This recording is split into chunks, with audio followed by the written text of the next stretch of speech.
नमस्कार प्यारे विद्यार्थियों, मैं रवि भारद्वाज साइंस की क्लास में आप सभी बच्चों का हार्दिक स्वागत करता हूं। दोस्तों, पाचन तंत्र की श्रृंखला में हमारा एक छोटा सा पार्ट है सैलिवरी ग्लैंड्स, लार ग्रंथियां। आज की इस वीडियो के अंदर हम लार ग्रंथियों के बारे में डिस्कस करने वाले हैं कि सलाइवा जो होती है, लार का सीक्रेशन होता है, वो कौन कौन सी ग्लैंड्स, कौन कौन सी ग्रंथियों के द्वारा निकलता है। मुख गुहा में भोजन को सबसे पहले दांतों के द्वारा भोजन को चबाया जाता है, काटा जाता है। दांतों के बारे में हम चर्चा कर चुके हैं। हमारी मुख गुहा में लार ग्रंथियां पाई जाती हैं, सैलिवरी ग्लैंड्स पाई जाती हैं। कितनी जोड़ी होती हैं? 3 जोड़ी होती हैं। कितनी जोड़ी होती हैं? 3 जोड़ी। सबसे पहली लार ग्रंथि है जिसका नाम है पैरोटिड ग्रंथि। क्या नाम है? पैरोटिड ग्रंथि। जैसा कि डायग्राम में आपको दिखाई दे रहा है, 3 जोड़ी लार ग्रंथि पाई जाती है। एक तो होती है दोस्तों पैरोटिड ग्रंथि, जिसे कहा जाता है कर्ण पूर्व ग्रंथि। क्या कहा जाता है? कर्ण पूर्व के नाम से जाना जाता है। कान के पास में पाई जाती है, इसे कर्ण पूर्व ग्रंथि कहा जाता है। सबसे बड़ी लार ग्रंथि कौन सी होती है? पैरोटिड ग्रंथि होती है। अगर हम बात करें बिगेस्ट सैलिवरी ग्लैंड, अगर हम बात करें कि सबसे बड़ी लार ग्रंथि का नाम क्या है, तो सबसे बड़ी लार ग्रंथि का नाम दोस्तों पैरोटिड ग्रंथि है। कहाँ पाई जाती है ये? कान के पास दोनों ओर, ये कान के आगे उपस्थित होती है, इसलिए इसे कर्ण पूर्व ग्रंथि के नाम से जाना जाता है। अगर स्थिति की बात करें तो कहाँ पर होती है ये?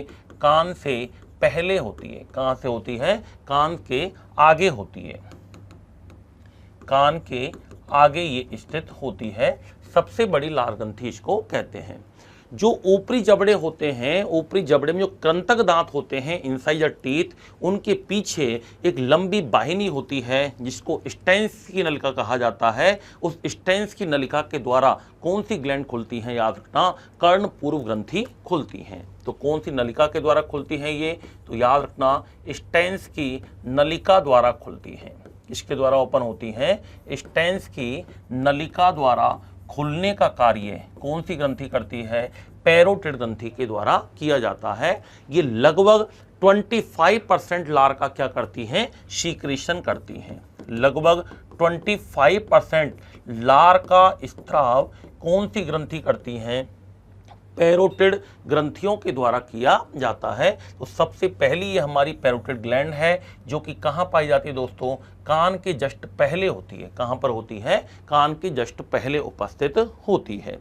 सेकंड नंबर पर आती है दोस्तों, जिसको हम कहते हैं सब मैंडिबुलर ग्लैंड, या इसको कहा जाता है अधोहनु ग्रंथि। हनु का अर्थ होता है दोस्तों ठोड़ी। ठोड़ी के नीचे होती है, जबड़े की संधि पर पाई जाती है, मध्यम साइज की होती है। याद रखना, इसे सब मैंडिबुलर ग्लैंड या इसको सब मैक्सिलरी ग्लैंड के नाम से भी जाना जाता है, अधोजंब ग्रंथि के नाम से भी जाना जाता है। तो सेकंड नंबर पर आती है दोस्तों, इसको कहते हैं अधोहनु ग्रंथि। अधोहनु को इंग्लिश में कहते हैं सब मैंडिबुलर।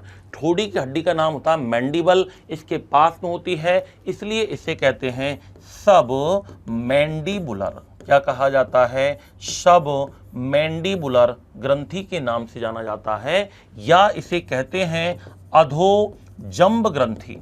क्या कहा जाता है? अधोजंब ग्रंथि के नाम से जाना जाता है।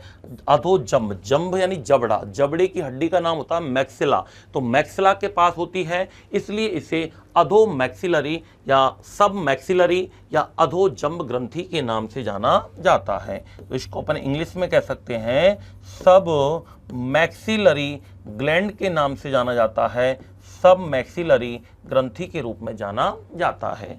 आगे हम बात करते हैं कि ये जो सेकंड वाली ग्लैंड है, ये कहाँ पाई जाती है? तो जबड़े की संधि पर पाई जाती है। इसकी स्थिति की यदि हम बात करें कि इसकी स्थिति क्या है, तो याद रखना दोस्तों, ये जबड़े की संधि पर पाई जाती है। कहाँ पर पाई जाती है? जबड़े की संधि पर उपस्थित होती है। ये बार्टन की नलिका द्वारा खुलती है।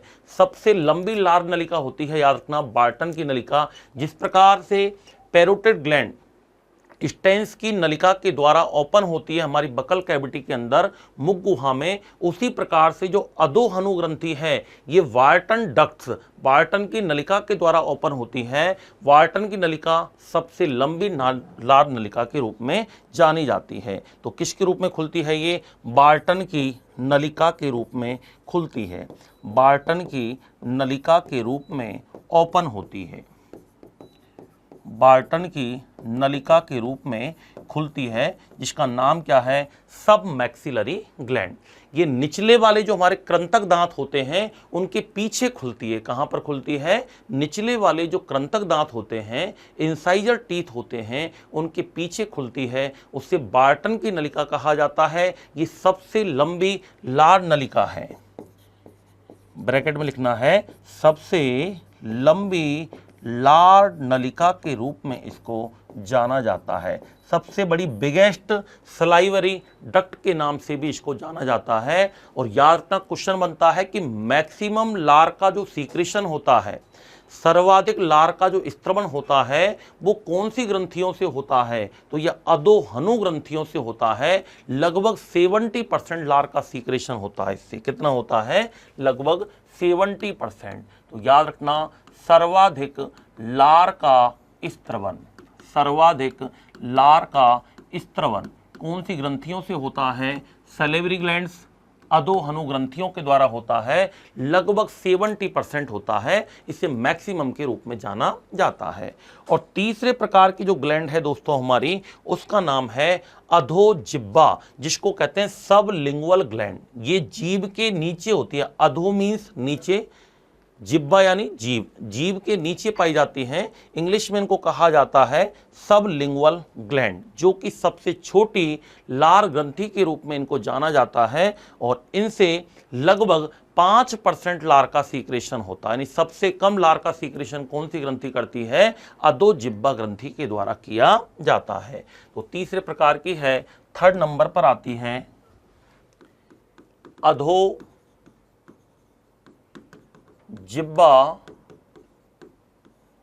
या इसको कहते हैं सबलिंगुअल ग्लैंड, सबलिंगुअल ग्रंथि के रूप में इसे जाना जाता है।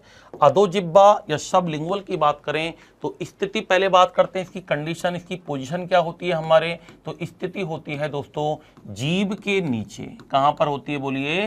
जीभ के नीचे होती है। सबसे छोटी लार ग्रंथि के रूप में जाना जाता है इसको, स्मॉलेस्ट सैलिवरी ग्लैंड। सबसे छोटी लार ग्रंथि के रूप में किसे जाना जाता है? सबलिंगुअल ग्लैंड को जाना जाता है। इसमें कौन सी नलिका के द्वारा ओपन होती है ये? तो एक नलिका आती है रिबिनस की नलिका। ये दोस्तों साइंटिस्ट के नाम हैं जिन्होंने इसके बारे में बताया था। स्टेंस नलिका, वार्टन नलिका और एक होती है रिबिनस की नलिका। तो किसके द्वारा ओपन होती है ये? रिबिनस की नलिका के द्वारा ओपन होती है, रिबिनस की नलिका द्वारा खुलती है, याद रखना। और ये सबसे छोटी लार नलिका है। सबसे छोटी लार नलिका कौन सी होती है? रिबिनस की नलिका है। सबसे छोटी लार नलिका, स्मॉलेस्ट सलाइवा डक्ट कौन सी होती है? रिबिनस की नलिका होती है। जीभ के अधर भाग पर खुलती है। कहां पर खुलती है ये? जीभ के अधर भाग पर खुलती है। कहां खुलती है? जीभ के अधर भाग पर ओपन होती है। और इससे लगभग 5% लार का क्या होता है? सीक्रेशन होता है। यानी सबसे कम लार का जो स्त्राव होता है लगभग 5%, वो किसके द्वारा होता है? सबलिंगुअल ग्लैंड के द्वारा होता है। तो ये थी दोस्तों हमारी तीनों लार ग्रंथियां जिनके द्वारा लार का सीक्रेशन होता है। अब हम इसमें लार के बारे में बात करते हैं कि लार का केमिकल कंपोजिशन क्या होता है, संगठन क्या होता है।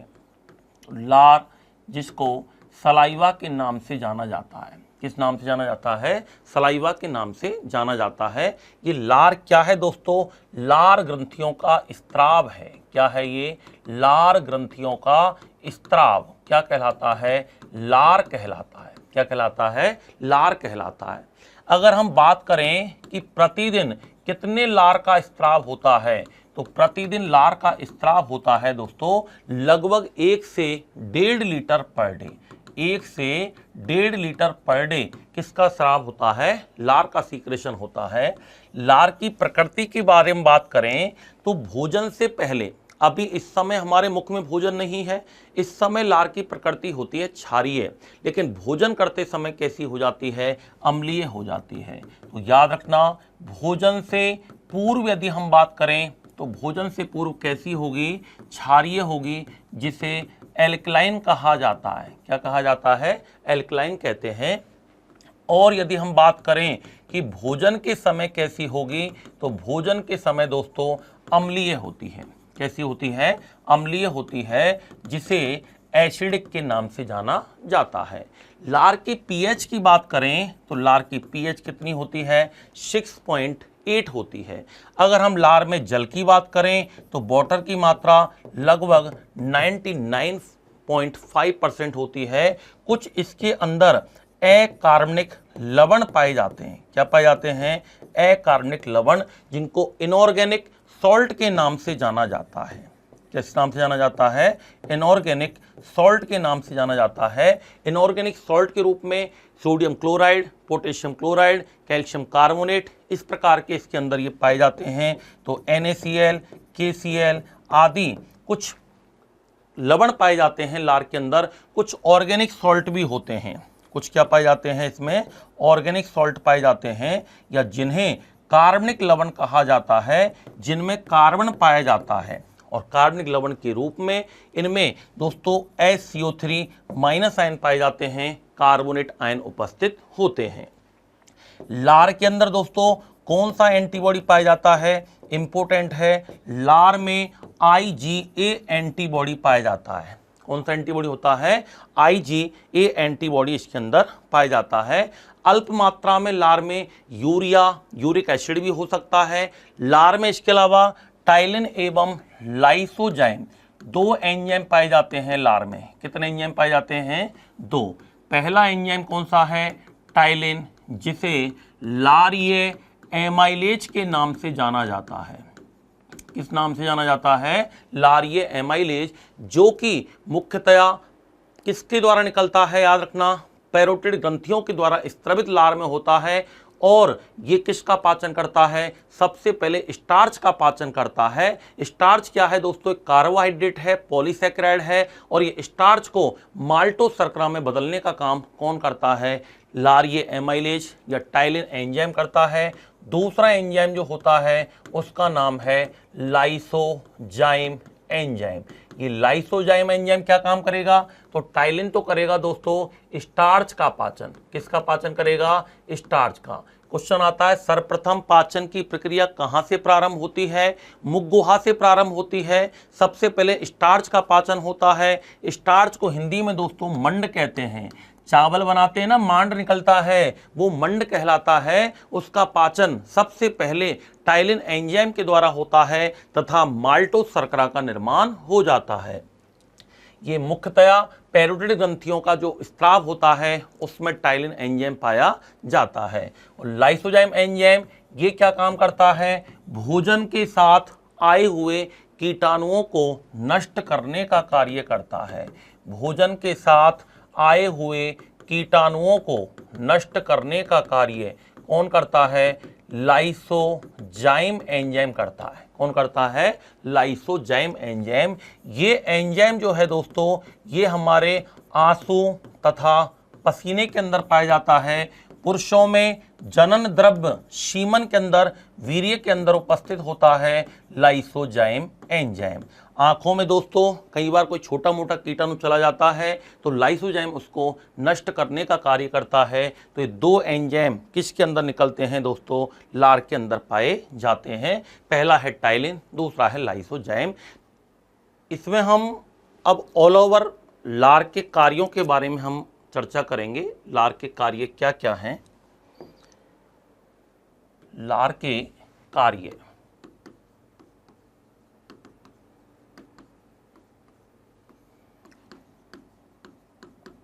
Functions of saliva. लार के कार्यों के बारे में हम बात करें तो सबसे पहले दोस्तों स्टार्च का पाचन करता है टाइलिन एंजाइम, माल्टोज शर्करा बनती है और माल्टोज लास्ट में किस में बदलेगा, ग्लूकोज में बदलेगा। तो सबसे पहले स्टार्च का क्या करता है, ये पाचन करता है। स्टार्च क्या है, पॉलीसैकेराइड है। क्या है, पॉलीसैकेराइड है। ये स्टार्च जो होता है ये बदल जाता है, ये किससे क्रिया करेगा, टाइलिन एंजाइम से। किसकी उपस्थिति में, टाइलिन एंजाइम की उपस्थिति में। टाइलिन एंजाइम की उपस्थिति में क्या बन जाएगा, इससे माल्टोज शुगर बनेगी। क्या बनेगी, माल्टोज शर्करा का निर्माण हो जाता है। ये माल्टोज शर्करा को हम निगल लेते हैं और ये एंड में जाकर के माल्टेज एंजाइम की सहायता से, छोटी आंत में माल्टेज एंजाइम की सहायता से अंत में जाकर के ये किस में चेंज हो जाता है, ग्लूकोज में। हम जो भी कुछ खाते हैं लास्ट में हमें सबसे क्या मिलता है, ग्लूकोज मिलता है। दूसरा काम क्या है, भोजन को नम बनाती है, लसलसा बनाती है। ये तो आप सभी जानते हैं, भोजन को नम तथा लसलसा बनाना, भोजन को नम तथा लसलसा बनाने का कार्य कौन करती है, लार करती है।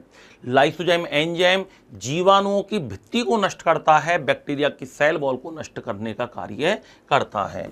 लार में जो लाइसोजाइम एंजाइम होता है, ये लाइसोजाइम एंजाइम क्या काम करता है, जीवाणुओं की भित्ति को नष्ट करता है। क्या काम करता है, जीवाणुओं की भित्ति को नष्ट करता है।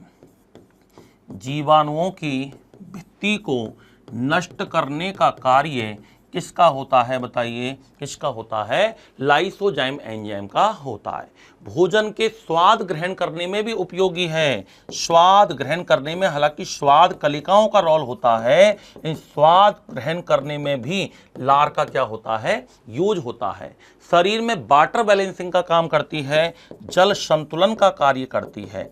वाटर बैलेंसिंग का कार्य भी किसके द्वारा होता है दोस्तों, लार के द्वारा होता है। लगभग 30% स्टार्च का पाचन टाइलिन के द्वारा होता है।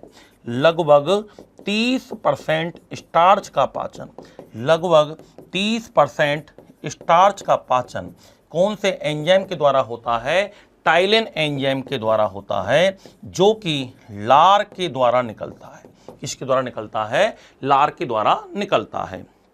दोस्तों आपने कभी कुत्ते को देखा होगा, कुछ जंतु ऐसे होते हैं, कुत्ते को आपने देखा होगा जब कुत्ता बैठा रहता है तो जीभ को खोल के, मुंह को खोल करके, जीभ को बाहर निकाल करके लार टपकाता रहता है। लार का सीक्रेशन होता है उसमें। क्यों, किस क्रिया में सहायक है, तो कुत्ते में लार का स्रवण जो होता है वो शरीर में ताप नियमन में सहायक होता है, टेम्परेचर रेगुलेशन में सहायक होता है। इसके द्वारा शरीर की अधिक ऊष्मा वातावरण में उत्सर्जित कर दी जाती है। इसलिए दोस्तों जो कुत्ते होते हैं, डॉग्स वगैरह होते हैं, वो अपने मुंह को खोल करके, जीभ को बाहर निकाल करके लार का सीक्रेशन करते रहते हैं। इससे ऊष्मा वातावरण में उत्सर्जित हो जाती है। तो ये मोस्ट इंपोर्टेंट पॉइंट है।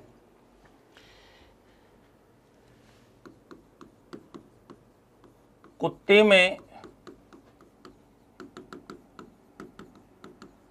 लार का स्त्रवण क्या काम करता है, याद रखना, शरीर में ताप नियमन, शरीर में ताप नियमन में सहायक है, टेम्परेचर रेगुलेशन में सहायक होता है और इससे शरीर का टेम्परेचर बना रहता है।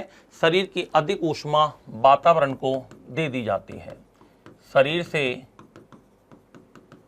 ऊष्मा का क्या हो जाता है, उत्सर्जन हो जाता है। क्या हो जाता है, उत्सर्जन हो जाता है।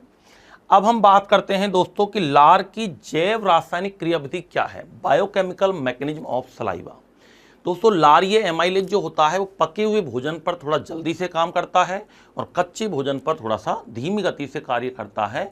स्टार्च पर कुछ लारीय पाचन से आयोडीन परीक्षण के द्वारा कुछ प्रकारों के बारे में इसमें पढ़ते हैं कि लार के अंदर आयोडीन परीक्षण किस प्रकार से किया जाता है, कौन सा रंग देता है, किसका परीक्षण होता है। तो ये कुछ महत्वपूर्ण बातें हैं, थोड़ा सा लेवल की बातें हैं कि जैसे हम बात करें कि स्टार्च का आयोडीन विलयन के साथ परीक्षण करें तो कौन सा रंग देता है। तो स्टार्च का जब आयोडीन विलयन के साथ हम परीक्षण करते हैं तो नीला रंग देता है। क्वेश्चन आ सकता है कि स्टार्च का आयोडीन के साथ परीक्षण करने पर कौन सा रंग देता है, नीला रंग देता है। तो याद रखना, स्टार्च का जब परीक्षण करते हैं किसके साथ, आयोडीन विलयन के साथ, किसके साथ, आयोडीन विलयन के साथ, तो कौन सा रंग देता है, ये नीला रंग देता है। आपने देखा होगा आलू जो होता है काटने पर हल्का नीला सा पड़ जाता है, आलू में स्टार्च होता है। क्या होता है, स्टार्च होता है।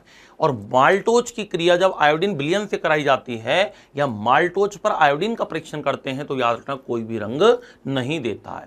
कुछ हाई डेक्स्ट्रिन होता है, उच्च डेक्स्ट्रिन होता है, जिसका आयोडीन विलयन के साथ परीक्षण करते हैं तो बैंगनी रंग देता है। एक आता है इरिथ्रोडेक्स्ट्रिन, जिसका यदि आयोडीन विलयन के साथ परीक्षण किया जाए तो कोई रंग नहीं देता है, माल्टोज भी कोई रंग नहीं देता है। और एक आता है एक्रोडेक्स्ट्रिन, जिसका आयोडीन विलयन के साथ परीक्षण किया जाए तो ये भी कोई रंग प्रदान नहीं करता है।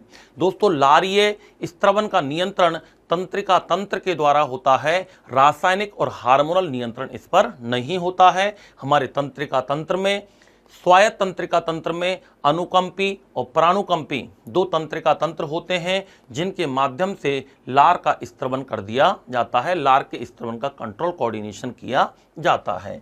तो लारीय स्राव का नियंत्रण की बात करें कि लारीय स्त्रवन का नियंत्रण किसके द्वारा होता है, तो लारीय स्राव का नियंत्रण तंत्रिका तंत्र द्वारा होता है, नर्वस सिस्टम द्वारा होता है। किसके द्वारा होता है, नर्वस सिस्टम या तंत्रिका तंत्र के द्वारा होता है। और तंत्रिका तंत्र में भी दोस्तों एक तो होता है अनुकंपी तंत्रिका तंत्र सिंपैथेटिक, और एक होता है पैरासिम्पैथेटिक जिसको कहा जाता है परानुकंपी। अनुकंपी क्या काम करता है दोस्तों, लार स्त्रवन को बढ़ाता है, लार स्त्रवन को बढ़ाने का कार्य कौन करता है, अनुकंपी करता है। और परानुकंपी क्या काम करता है, लार स्त्रवन को, सलाइवा सीक्रेशन को कम करने का कार्य कौन करता है, परानुकंपी करता है। इस प्रकार तंत्रिका तंत्र के द्वारा लार का क्या होता है दोस्तों, नियंत्रण होता है, लार सीक्रेशन का कंट्रोल किया जाता है। इस पर रासायनिक और हार्मोनल नियंत्रण नहीं होता है। रासायनिक एवं हार्मोनल नियंत्रण नहीं होता है। तो ये थी दोस्तों जीरो से लेकर के हीरो तक, जीरो से लेकर अपर स्टैंडर्ड तक जो लार से संबंधित बातें थी वो इस वीडियो के अंदर दोस्तों हमने चर्चा की है। तो ये हमारी लार ग्रंथियां, लार का संगठन, लार का नियंत्रण किस प्रकार से होता है, ये सारी बातें यहाँ पर हमारी कंप्लीट होती हैं। धन्यवाद।